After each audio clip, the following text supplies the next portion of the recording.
Hi, Candice. It all comes down to technology and to design. As for the buses, the MTA is working on a handheld scanner that staff can take onto the buses.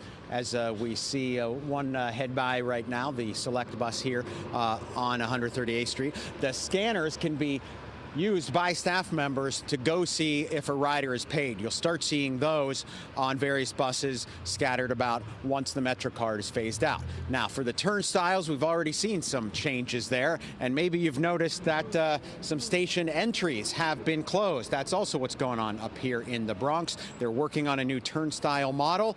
Let's take a look. Start the ride with a swipe or a tap. From the turnstile to boarding the bus, the fares that riders pay keep the system going day to day. Turnstile design has been changing to try and prevent fare evasion. Wings and panels were designed by the MTA in-house. Now it's time to test new turnstiles. Because sometimes I tap and I can't, the Omni will not work at all. Maybe taller, yeah, that might work. At several locations throughout the system, including at 138th Street, 3rd Avenue in the Bronx, new test models with longer doors are going in. These are pictures of some of the different models, which will be tested also at Port Authority, Atlantic Avenue Barclays in Brooklyn, and at several other stations. There's always something, but you know, it's the upgrade and it is what it is. What they are is a very different level of physical deterrence for people who are trying to get in for free. And they've worked well in deployments in Washington. To the buses, where the MTA says fare evasion has been a much bigger problem. The agency says when the MetroCard is retired next year and people are using the Omni technology, some new readers will be coming online. MTA staff will board buses and spot check for proof of payment on board.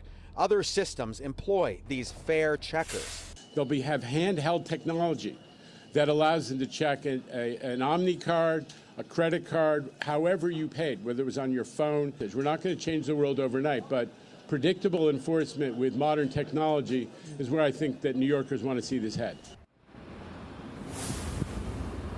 The MTA says fare evasion has been coming down. They have the toll evasion practices at the bridges and tunnels. They have the Eagle teams out. We'll begin to see those when the MetroCard phases out. That'll be next year. And as for the turnstiles, I'm sure I'll be reporting that to you at the beginning of next year when they reopen these and we can see some of those test models. Live in the Mott Haven neighborhood of the Bronx, Greg Mocker, Pix 11 News.